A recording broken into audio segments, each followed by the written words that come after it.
영국 빅토리아 여왕 시절에 있었던 이야기입니다.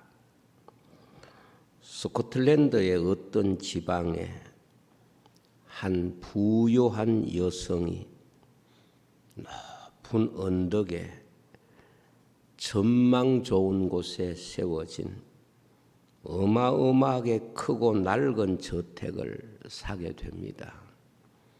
그리고 엄청난 돈을 들여서 그 집을 새롭게 수리하게 됩니다. 그 낡은 집은 다시 아름다운 저택이 되었고, 저택이 완성된 후에 유명한 명사들을 초대해서 여러 날에 걸쳐서 자신이 다시 재건한 저택을 자랑하고 보여주면서 파티를 열었습니다. 이 파티에 초대된 손님 가운데는 아주 유명한 화가인 에드윈 랜시어라고 하는 화가가 있었습니다.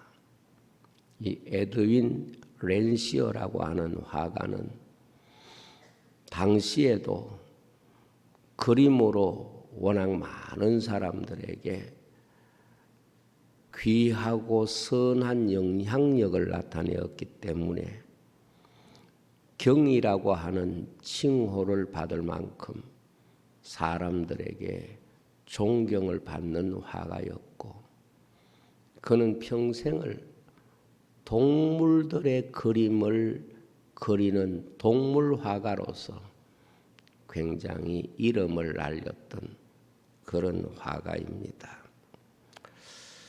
그런데 그 새롭게 수리된 저택에서 파티가 열리는 중에 저녁 식사 시간에 음료수를 따르던 하인이 색깔이 진한 소다수 병을 떨어뜨리면서 그 병이 깨지게 되고, 그 색깔이 있는 소다수가 가장 공을 많이 들인 벽에 튀어서 그만 그 벽에 얼룩이 만들어지게 됩니다.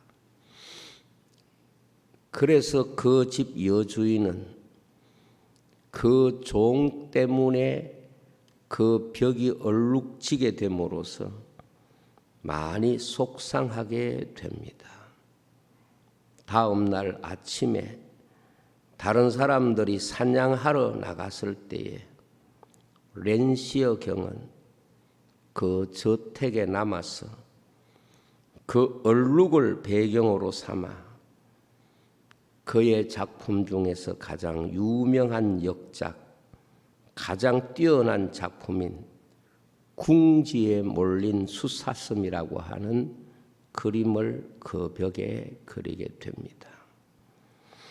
사냥에서 돌아온 주인과 일행들은 이 아름다운 그림을 보고서 너무도 놀라게 됩니다.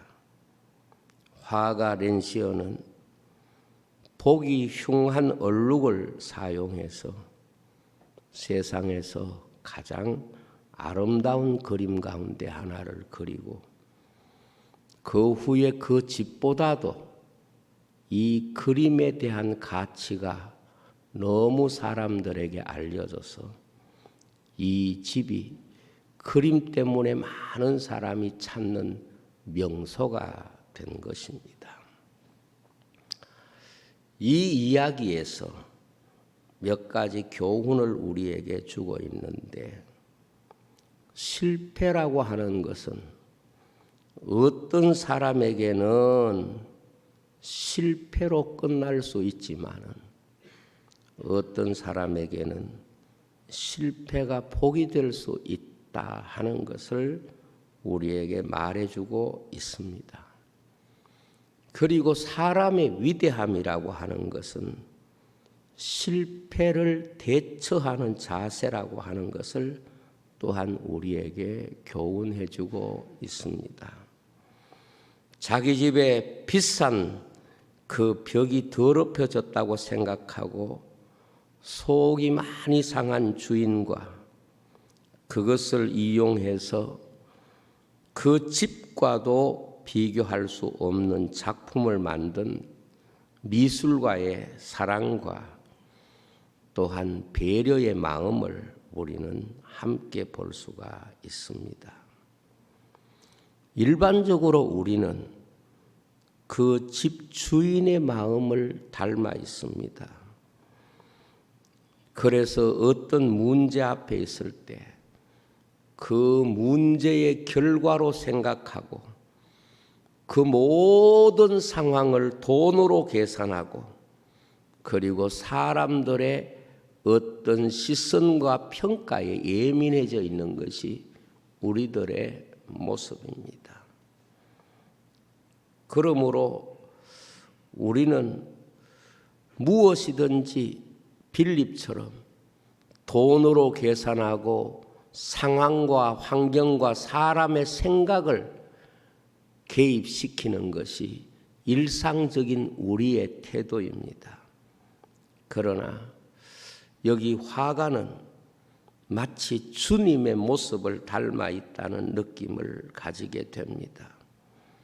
그래서 사람은 실수하고 잘못했지만 우리는 더럽히고 많은 부분에 있어서 때묻히지만은 주님은 그것을 통해서 위대한 구원 역사를 이루시는 놀라운 하나님의 역사를 우리에게 보여주셨기 때문에 그렇습니다.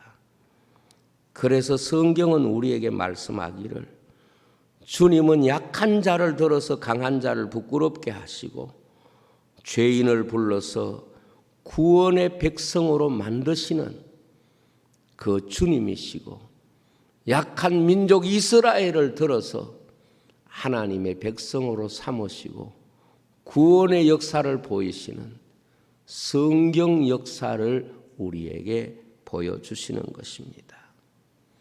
사실 우리는 늘 실수합니다. 그러나 하나님이 그 큰 은혜와 사랑을 입고서도 실수하지만은 하나님은 우리의 실수와 실패까지도 복이 되게 하시는 하나님이십니다. 우리의 연약함도 우리의 잘못도 하나님이 개입하시면 도구로 사용하시고 우리를 순금같이 만드시는 하나님의 놀라운 은혜와 계획이 그 속에 있는 것입니다. 때문에 사람은 실패했을지라도 하나님이 개입하시면 결코 실패가 아니라는 것을 우리 성도들은 성경의 수많은 믿음의 사람들을 통해서 배울 수 있어야 합니다. 로마서 8장 28절에 보면 우리가 알거니와 하나님을 사랑하는 자 곧 그 뜻대로 부르심을 입은 자들에게는 모든 것이 합력하여 선을 이룬다고 말씀했습니다. 성경의 모든 사건은 다 반전의 역사라고 하는 해석이 있습니다. 하나님의 역사는 항상 반전을 통해서 하나님이 이 일을 하셨다는 것을 보여주시는 역사입니다. 죄를 지어 부끄러움으로 숨은 자리에 하나님은 가죽옷을 가지고 오셔서 입혀주셨습니다. 어찌 보면 가장 약한 자, 이 세상에서 사람들이 보기에는 버림받았다고 생각하는 사람들을 하나님은 부르시고 사랑하시고 그리고 하나님의 역사를 이루시는 놀라운 반전의 역사, 바꾸시는 하나님, 그 하나님으로 만나 주신 것입니다. 오늘 요셉의 이야기도 그렇습니다. 저는 오늘 이 말씀 중에서 가장 제 마음속을 설레게 하고 뛰게 하고 감동시킨 말씀이 바꾸셨다고 하는 겁니다. 누가? 하나님이 바꾸셨다는 겁니다. 그것을 요셉이 자기 일생을 설명하는 단어로 사용했다는 것은 얼마나 놀라운 신앙의 고백이겠습니까? 우리가 이 땅에 살면서 하나님이 내 인생 가운데 찾아오셔서 하나님이 내 인생 가운데 개입하시는 가장 귀한 방식이 뭔가 하면 바꾸시는 하나님을 만나는 것입니다. 성경은 하나님은 토기장이시라고 말씀했습니다.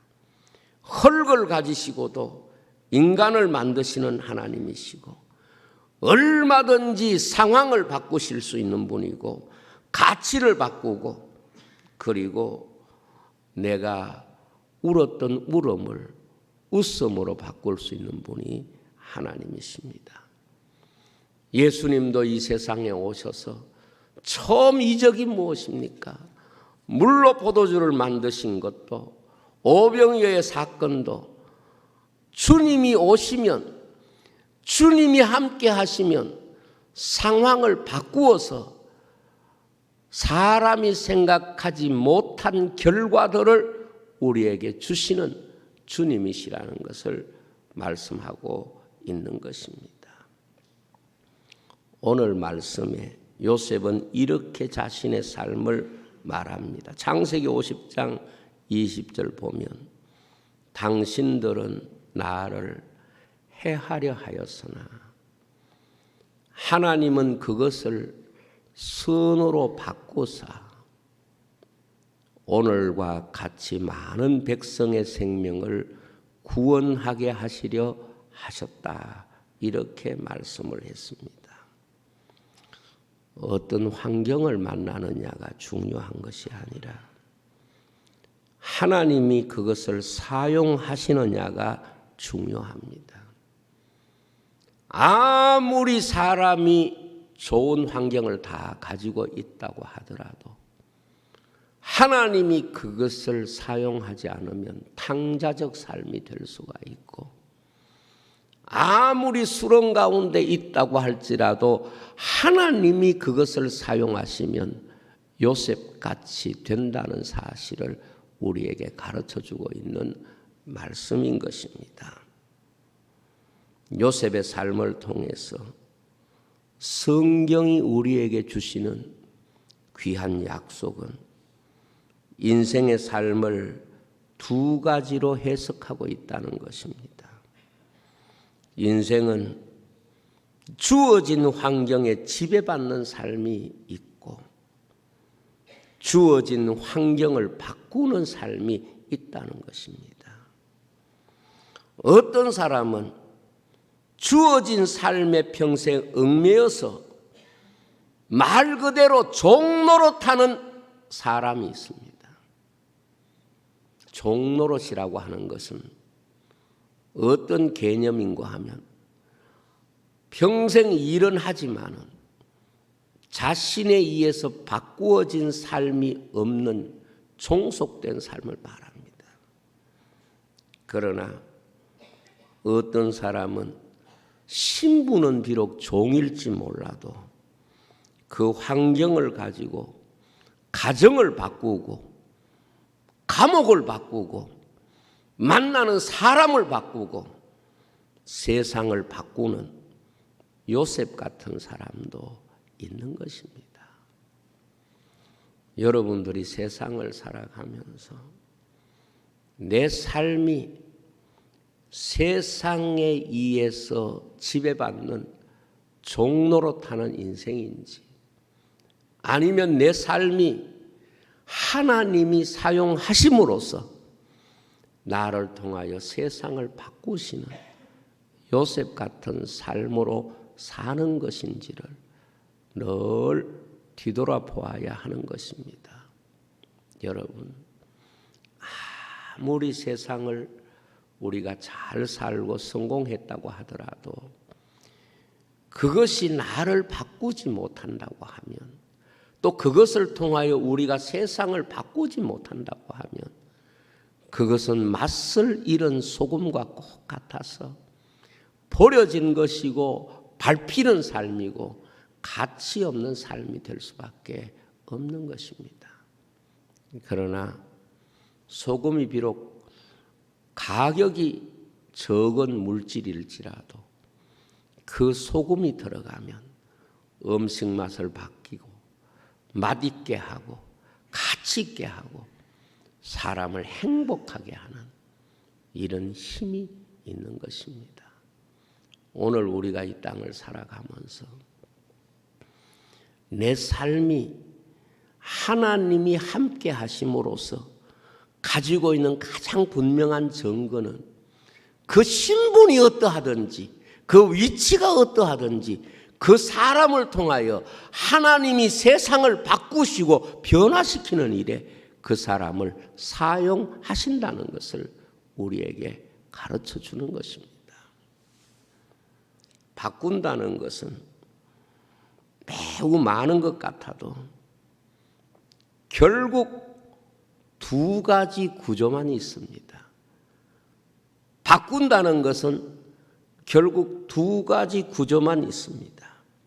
하나는 영원한 것을 순간적인 것으로 바꾸는 것이 있고, 다른 하나는 순간적인 것을 영원한 것으로 바꾸는 구조를 가지고 있습니다. 바꾼다는 게 세상에 많이 있지만은 결국은 요약해 보면 이 두 가지 중에 하나일 뿐입니다.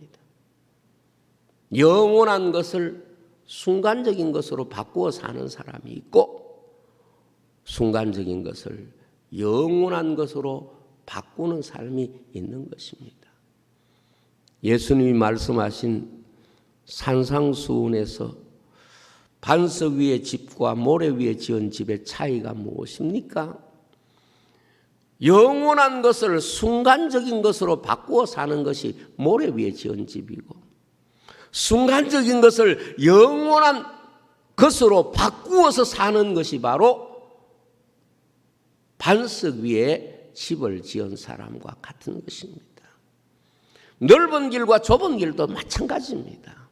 넓은 길은 영원한 것을 순간적인 것으로 바꾸어 가는 것이 바로 넓은 길을 가는 인생이고, 좁은 길을 간다는 것은 순간적인 것보다 영원한 것이 그 삶의 길이 된 사람, 그 삶의 내용이 된 사람, 그 사람이 바로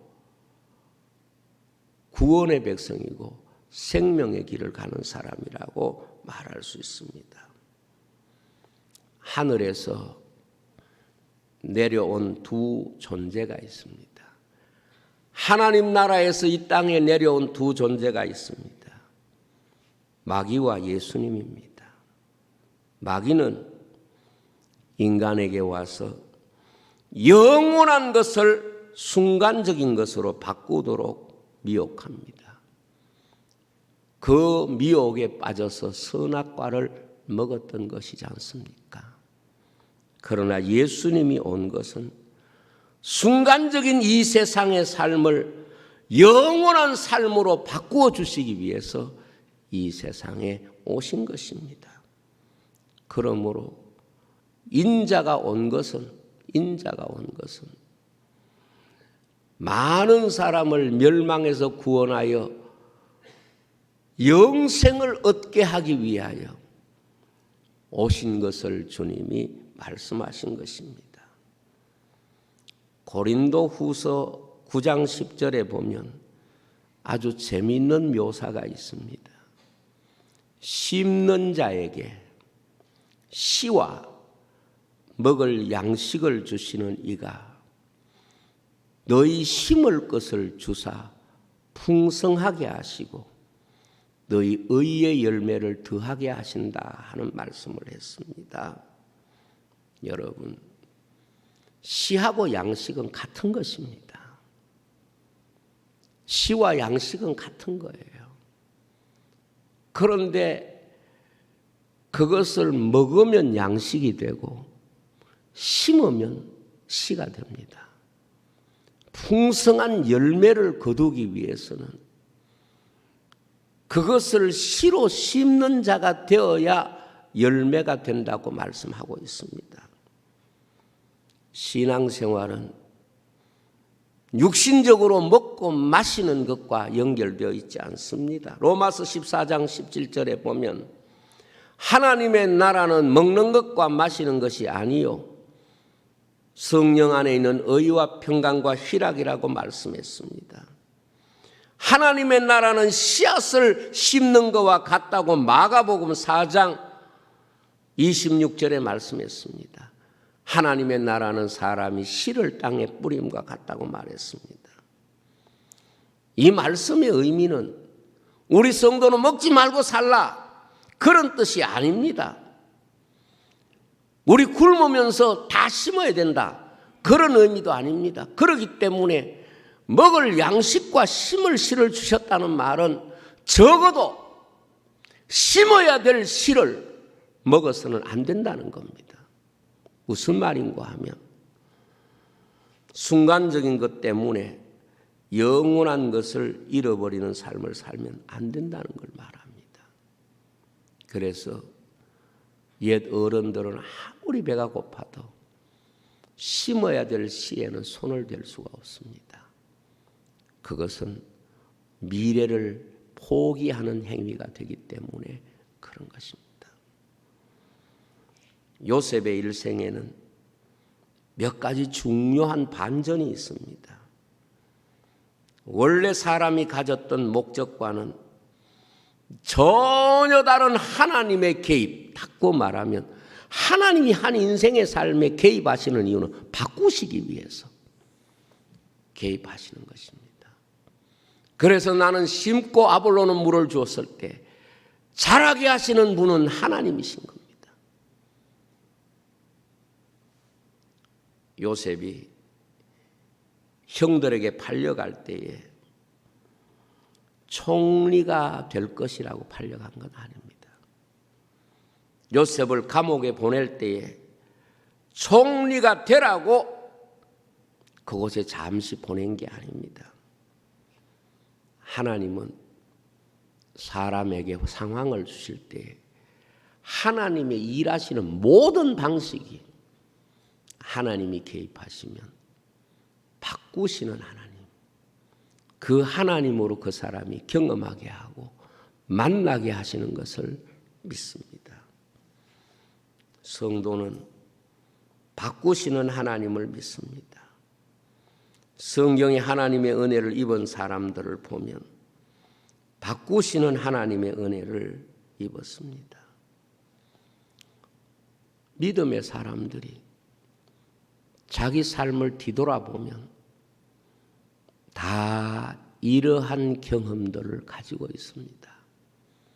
하나님이 내 인생 가운데 오셔서 내 삶에 개입하신 가장 중요한 구도가 뭔가 하면 내 삶을 바꾸시는 하나님으로 우리를 만나주시고 개입하신 것입니다. 우리가 성경에 보면 한나 같은 사람들, 그가 얼마나 불행합니까? 상황이 얼마나 힘듭니까? 그런데 말이지요, 하나님이 한나 인생에 개입하시니까 하나님이 한나 인생을 바꾸신 거예요. 많은 사람들이 신앙생활의 점진성을 좋아합니다.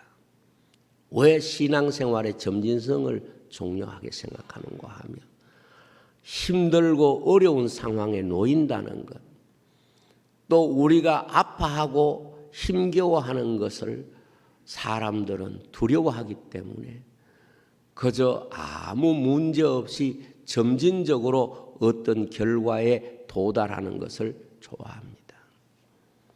물론 하나님이 그렇게 역사하실 때도 있습니다. 그러나 하나님의 역사의 가장 보편적 방식은 바꾸시는 하나님으로 인간을 만나주시고 인간의 삶에 개입하시고 인간 삶에 하나님의 놀라운 은혜를 나타내시는 것입니다.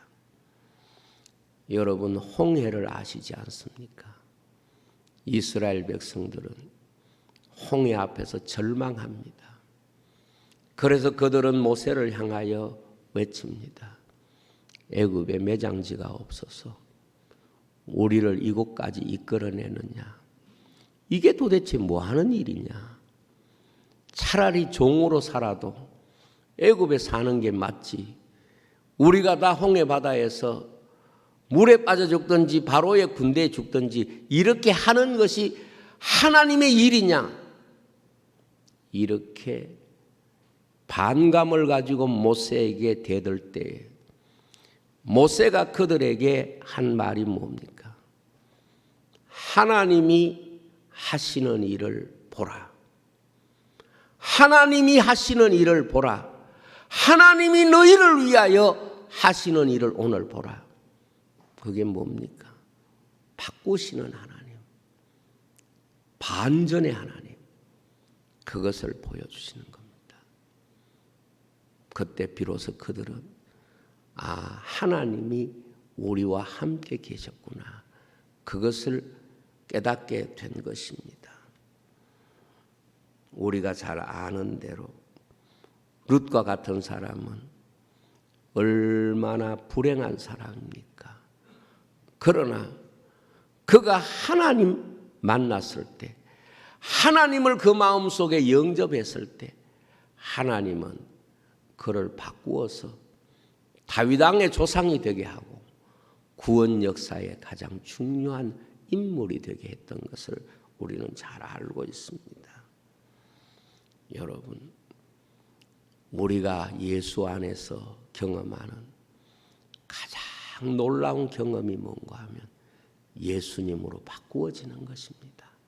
상황을 바꾸는 것보다 더 놀라운 것은 내가 예수님을 만났다는 가장 확실한 증거로 내가 바꾸어지는 것입니다.